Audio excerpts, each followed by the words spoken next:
O Poder do Agora, de Eckhart Tolle, o que eu venho aprendendo nos grupos de estudo. Capítulo 9. Muito além da felicidade e da infelicidade, existe a paz. Para dizer que a essa altura do livro, no capítulo 9, eu sinto que para mim começaram a amarrar mais as pontas, ainda bem, né? A minha impressão é que no início do livro ele trouxe muitos conceitos e foi repetindo em diferentes contextos. Para mim foi assim. E agora, nesses capítulos finais, eu sinto que ele já começa a transcender essas coisas, né? Ele deixa de explicar tanto o conceito e vai dando alguns passos assim de como é que quando a gente os aplica, as coisas acontecem. Muito bom, muito bom.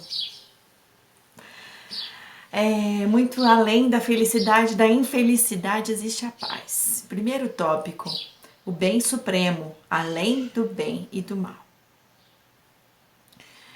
O nome do capítulo é Além da felicidade e da infelicidade. Felicidade ou infelicidade dependem de fatores externos. São condições que acontecem ou deixam de acontecer que afetam esse estado de felicidade ou infelicidade. São externas. A paz, ela é interna. Ela independe de qualquer situação externa para ser acessada. Ela está sempre lá. Ela é interna, então ela está sempre lá. E depende da gente acessá-la. Em condições externas ou agradáveis ou desagradáveis, é escolha nossa acessar esse lugar de paz. Do que depende essa escolha? Da aceitação do momento presente. Quando eu aceito o momento presente, quer dizer que eu não estou oferecendo nenhuma resistência a ele. Logo, eu não estou gerando sofrimento. Logo, eu não estou usando a minha mente para julgá-lo. Se eu fico nessa de felicidade ou infelicidade, bem ou mal, certo ou errado, para lidar com o momento presente, eu entro no julgamento. E se eu entro no julgamento, eu estou na resistência. E se eu tiver na resistência para o lado negativo, né, do sofrimento, é uma situação que eu não aceito. Se eu tiver no julgamento do lado positivo, agradável, do mundo correto, a gente vai falar daqui a pouco o ciclo que acontece, né? Mas o ponto é esse. Aceitar o momento presente. Se não aceitar, perdoa o momento presente. Se você está a ponto de julgar e de dizer que o momento presente não é bom e está sofrendo com ele, perdoa o momento presente. Isso é mais importante do que perdoar o passado, até porque o presente é para sempre, né? Eu, quando trago esses conteúdos, eu confesso que eu fico pensando no pior cenário. Pior, né? Lá tô eu aqui julgando de novo. Fico pensando no cenário em que as pessoas trazem uma carga maior de sofrimento. Esse grupo de estudo começou no começo da pandemia. O primeiro grupo começou no final do mês de abril. E por uma necessidade nossa de estar junto e de estar falando de assuntos elevados, que ajudassem-nos a elevar nossa frequência, que ajudassem-nos a lidar melhor com isso tudo. Pois bem, aí quando eu leio, né, essa coisa de felicidade e infelicidade, que isso é julgamento nosso, e penso num contexto de pessoas desencarnando, e amigos meus que tiveram que lidar com isso mais proximamente, estão lidando ainda, não acabou. Eu falo com todo respeito, sabe? E até imagino acontecendo isso comigo mesma, para poder procurar estar no lugar de fala, né? Mas se a gente lida com a questão de uma infelicidade do que está acontecendo do lado externo, a gente não aceita o que está acontecendo, como é que é isso, né? É uma etapa do processo de luto, mas eu não aceitar o que está acontecendo é algo que só gera sofrimento. Independente se o que está acontecendo é desagradável assim ou desagradável assim. Independente. Eu não aceitar só gera sofrimento. Se eu não achei o sorvete que eu estava procurando, ou se a minha mãe fez a passagem, são situações com as quais eu vou ter que lidar. Eu vou ter que aprender a lidar com elas. E com todo respeito, nesses momentos, e principalmente nesses momentos, é que a gente precisa acessar esse lugar, essa saída para dentro. Feito? Muito bem. Além, o subtítulo, né, desse tópico é o bem supremo, além do bem e do mal. Então daqui, se eu fico nessa atitude externa e mental de julgar as coisas como boas ou ruins, eu vou gerar sofrimento. Ou agora, porque eu não tô aceitando o que tá acontecendo, ou depois, porque eu fico super curtindo, vibrando com uma coisa boa que acontece comigo agora, me apego a ela, só que depois ela vai acabar, não tem jeito. Tudo que está sujeito à lei da impermanência, que está no mundo externo, está sujeito à lei da impermanência. Se tá bom agora, depois vai acabar. E se tá ruim agora, depois vai acabar também. O bem supremo além do bem e do mal. Eu não necessariamente estou no lugar de saber a ordem superior das coisas. Mas eu aceito que ela existe. Eu entrego. Eu reconheço, eu não vou ficar negando, eu não vou ficar sofrendo. Isso pode tomar um tempo de 1 minuto, isso pode tomar um tempo mais longo, não sei quanto, para cada um, dependendo da situação que se apresenta. Mas no fim do dia, a paz interior, ela existe para sempre, independente do sofrimento externo. Tópico 2. O fim dos dramas em sua vida. Drama são coisas más que acontecem na nossa situação de vida, criadas pela mente. Que são essas coisas más? Acabei de falar no tópico anterior dessa nossa atitude de julgamento do mundo exterior. Então, os dramas da vida são, na verdade, as criações da nossa mente. É se apropriar de alguma coisa que aconteceu no mundo externo, dar um nome para ele, julgá-lo como negativo e contar a história do seu sofrimento com relação àquele drama externo que aconteceu. Se identificar com aquilo. Trazer isso para a tua história, inclusive. Essas identificações com os dramas da vida são todas criações do ego. É para contar a nossa história, para nos diferenciar dos outros. Mas elas não levam a lugar nenhum.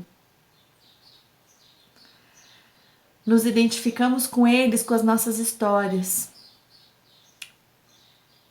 Se a gente não entra na identificação, o drama não acontece. Isso pode ser um drama individual, a história que eu conto, um acidente que aconteceu comigo, uma separação que eu vivi.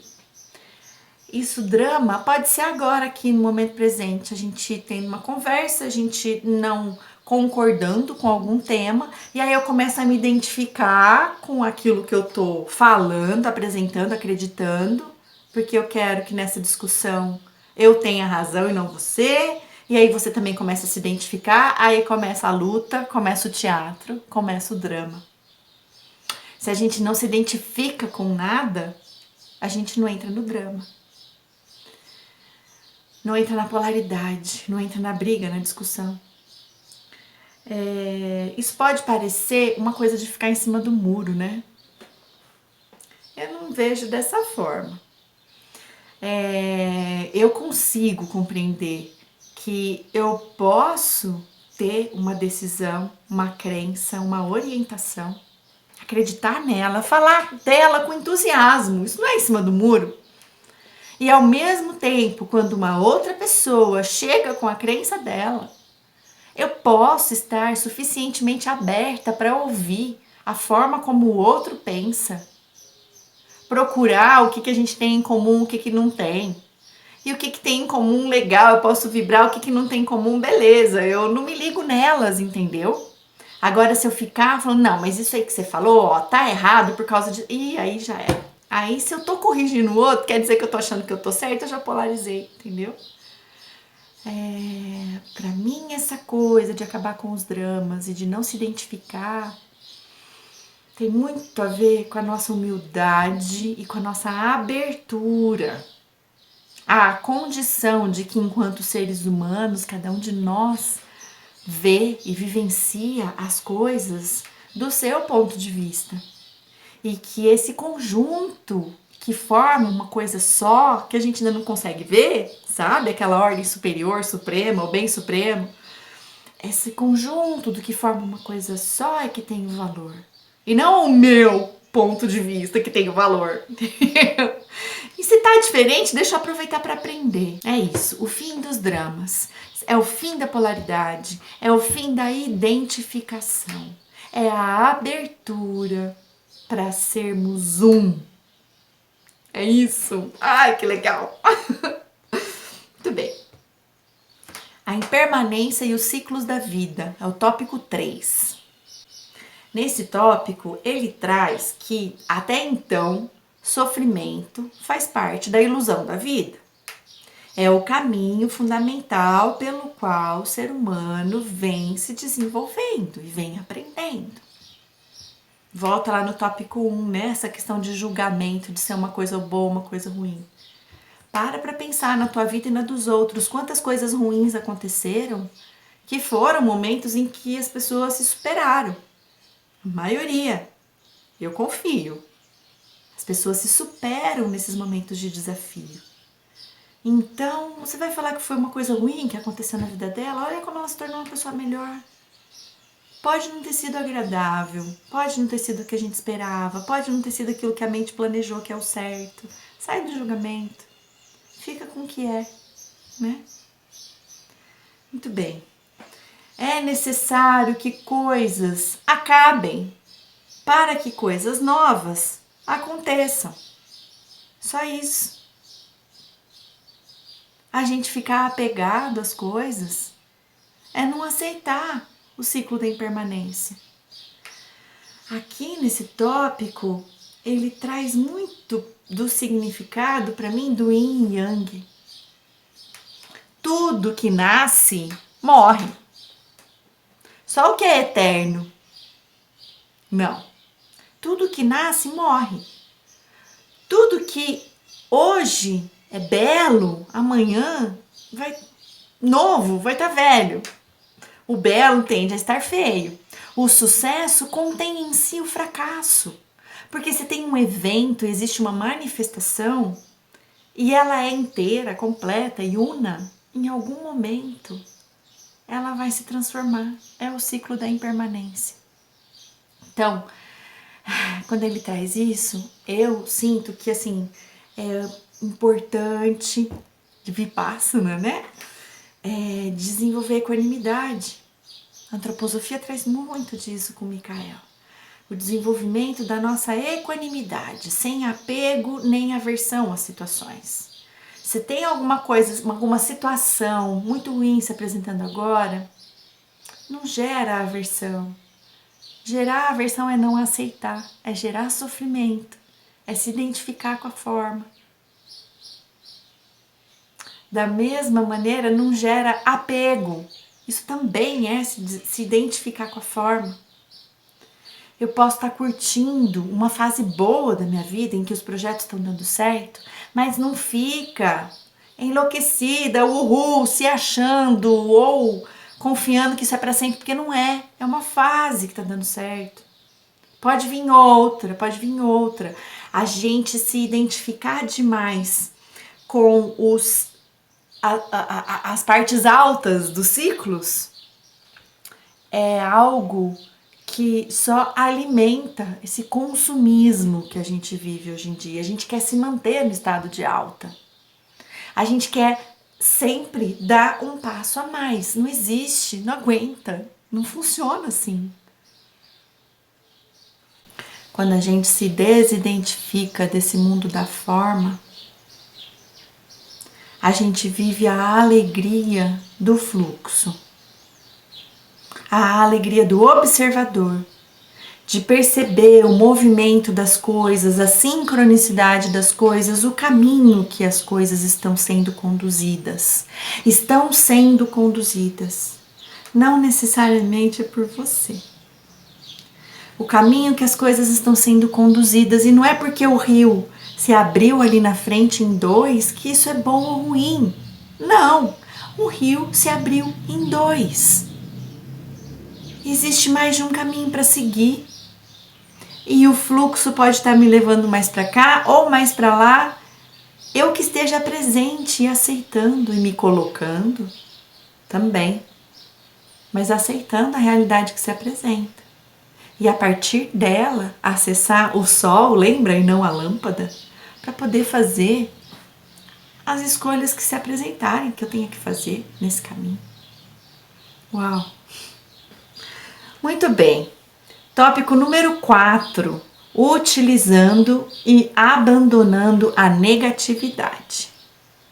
Resistência. Aqui pra gente, mesma coisa. Que pode variar de uma irritaçãozinha, de uma braveza, de um petit, de uma depressão, um profundo pesar, muita raiva, negatividade, resistência, mente. E aí o Eckhart traz aqui que a gente acredita em algum lugar aqui dentro que se a gente usar dessa negatividade, a gente vai conseguir aquilo que a gente quer. Por isso que às vezes a gente fica com muita raiva de alguma coisa e vai pra cima daquela coisa achando que vai conseguir o que quer. Não. Por isso que às vezes a gente se faz de vítima, de coitadinho, pedindo atenção das pessoas. A gente pode estar querendo, na verdade, é um amor de verdade, né? E aí fica ganhando migalhinhas assim. A gente não consegue aquilo que a gente quer pela negatividade, ao contrário. A gente afasta os outros. Ninguém dá conta, aguenta, gosta de ficar muito tempo numa relação assim. Esse é um modelo, um modo de funcionar que está alimentando o ego. E se ele está funcionando em alguma relação, aquela do tipo tampa e panela, sabe? A vítima e o opressor, não está gerando positividade, está gerando ainda mais negatividade. E não é algo que se sustenta. Nesse tópico de utilizando e abandonando a negatividade, o Eckhart se refere aos animais como mestres presentes na natureza, para a gente aprender a utilizar e abandonar a negatividade. Ele justifica que os animais podem ser mestres nesse sentido, explicando que já que eles não têm mente, eles não ficam julgando uma determinada situação, eles simplesmente aceitam que se apresentam. Nem precisa aceitar porque não teve uma etapa anterior de julgar, enfim, né? O animal está nesse lugar de não ter mente e de lidar com cada situação que se apresenta da forma como ela é, sem julgamento. E ele fala, né, assim, você já viu algum sapo com problema de autoestima? Você já viu algum gato com um problema para relaxar? Ele fala que sim, às vezes alguns animais de companhia acabam absorvendo um tanto do campo do seu dono e desenvolvendo aí as suas neuroses, que tem muito mais a ver com o dono do que com o animal, né? Mas ele traz o exemplo dos patos, que os patos estão lá tranquilamente, navegando, né? Nadando no lago, e que às vezes um invade o espaço, o território do outro. E aí eles se dão uma estranhada lá, quá, quá, quá, dá uma batida de asa e vai, né? O Eckhart fala que assim, pra gente observar esse processo de que assim, houve um estranhamento, teve um sentimento de negatividade, de raiva, e eles descontaram aquilo naquele momento, bateram a asa para dar uma extravasada e cada um seguiu o seu caminho e acabou, né? Eles não se tornaram inimigos, eles não ficaram planejando como é que eu vou descontar isso nele depois, assim, aconteceu, deu vazão e acabou, segue seu caminho.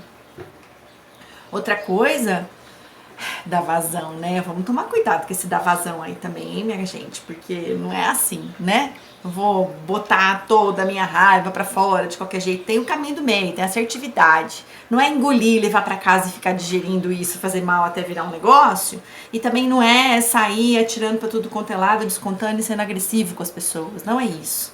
É a gente encontrar uma forma da gente se expressar ali na hora. Na presença, lembra? Se eu tô na presença, eu não tô nem me diminuindo e nem aumentando diante dos outros. Eu tô num ponto de equilíbrio, consigo me conectar e eu consigo lidar com aquilo que se apresentou.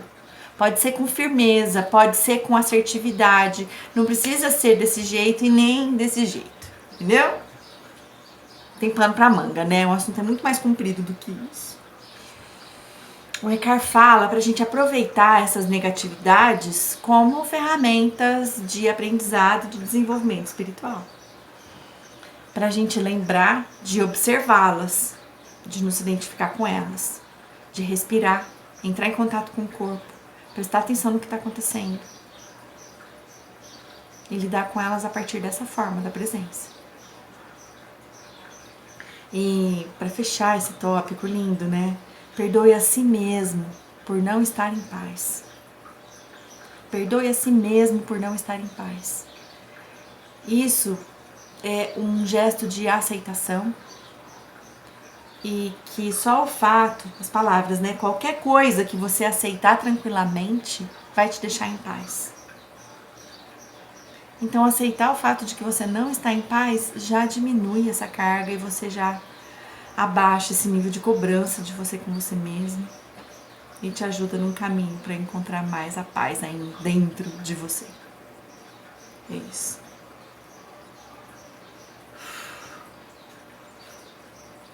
A natureza da compaixão. Até agora a gente está falando a respeito da gente julgar as coisas como bom ou ruim pra gente. E como que a gente lida com as nossas negatividades para transformá-las e deixá-las passar, né? Aí agora o Eckhart começa a introduzir como é que eu lido nisso com o outro, né? Utilizando a compaixão no sentido de que, tá escrito aqui, né? Tem gente que acha que quando você pratica muito esse lance da meditação, de estar em contato consigo mesmo, do mundo interior, que você vai se desconectando do mundo exterior e você vai se desconectando das pessoas, e não é isso. Não é isso. Você vai se conectando de uma outra forma.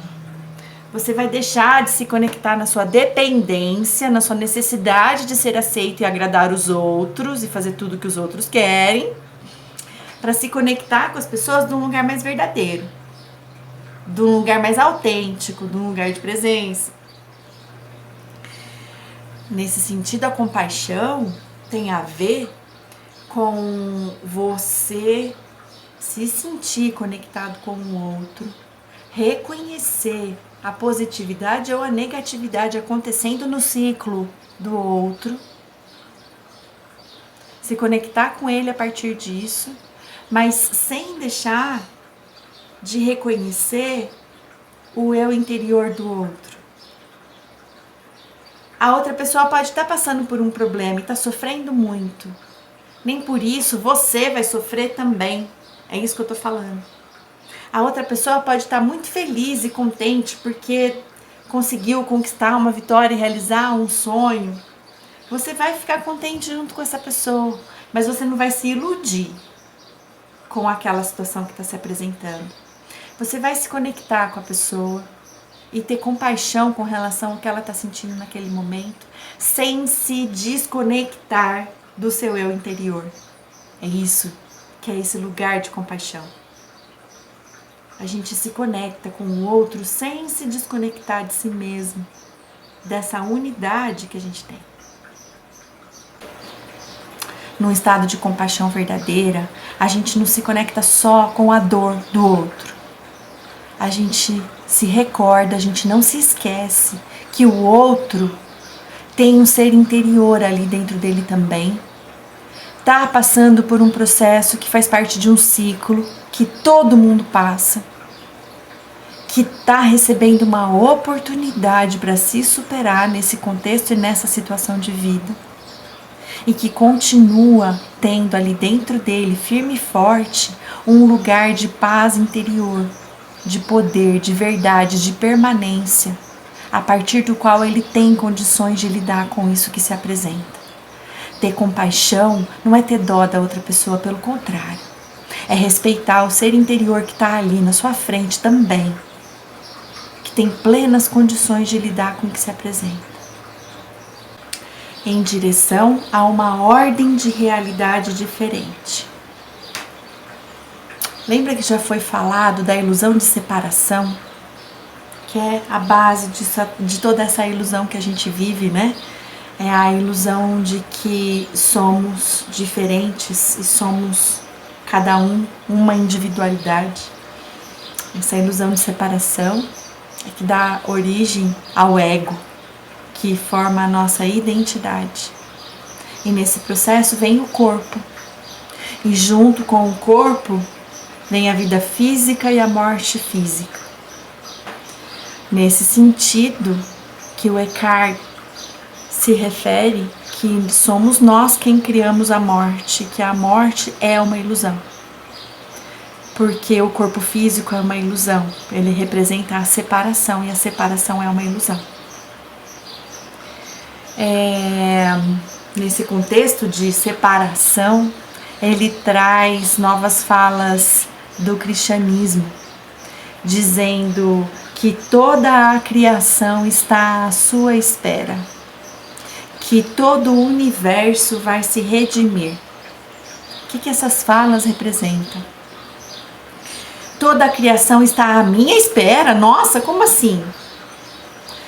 É como se cada parte estivesse sendo aguardada para se recordar de que não é uma parte, que é um todo. E que a partir do momento em que cada uma dessas partes se reconhecer novamente como um só, como um todo só, como um ser, é o momento em que todo o universo, toda a natureza vai se redimir. Enquanto tiver uma parte desse conjunto sem se identificar com o conjunto, a natureza ainda está à espera para ser uma, de novo, na percepção de todos. Isso não significa que a gente precisa fazer alguma coisa no mundo externo para mudar a realidade externa e aparente das coisas. O convite é que a gente possa mudar a nossa realidade interna, que a gente possa ver as coisas de uma outra forma. A ciência já provou faz tempo que o olhar do observador muda o experimento. A experiência da fenda dupla. Então, existe hoje em dia uma realidade em que as pessoas que vivem mais a partir desse lugar, desse ser interior, vivem como se fosse o céu. Assim como existe uma outra realidade das pessoas que depositam todo o seu olhar, a sua energia, a sua identificação com o mundo exterior, vivem em um outro lugar que não tem nada de céu. A gente consegue mudar a realidade a partir da forma como a gente olha para as coisas. Aqui e agora. Aqui e agora. Então, em direção a uma ordem de realidade diferente, não é necessariamente, fazendo coisas para mudar o mundo exterior. A gente, a partir do nosso estado de compaixão verdadeira, pode agir e atuar dessa forma para melhorar a situação de vida, a realidade concreta. Sim, eu faço isso, preciso disso, me sinto bem fazendo isso. Mas eu já sei que não é isso que vai mudar o mundo. O que vai mudar o mundo é a forma como eu consigo olhar para ele. E aí, isso reverbera. À medida em que você se aproxima de alguém que é iluminado, você não se sente melhor? Você não sente essa luz que vem dessa pessoa? Pensa em alguém que você gosta muito de estar junto, quanto faz bem estar na presença dessa pessoa. Alguém de quem você já se aproximou algum dia, não sei. Tomara que você já tenha vivido isso, assim. É muito bom estar perto de alguém que traz essa paz. O nosso mundo muda a partir daí. O mundo inteiro muda a partir daí. É essa ordem de realidade diferente que a gente tem a oportunidade de cultivar a cada dia. A partir desse lugar de agora, desse lugar de presença, desse lugar de paz interior, que é o tema desse capítulo, que isso reverbera na nossa vida, ao nosso redor e com as pessoas que nos acompanham. Eu agradeço a companhia de vocês nesse conteúdo. E semana que vem tem mais o 10º capítulo, o último, significado da entrega. Isso aí.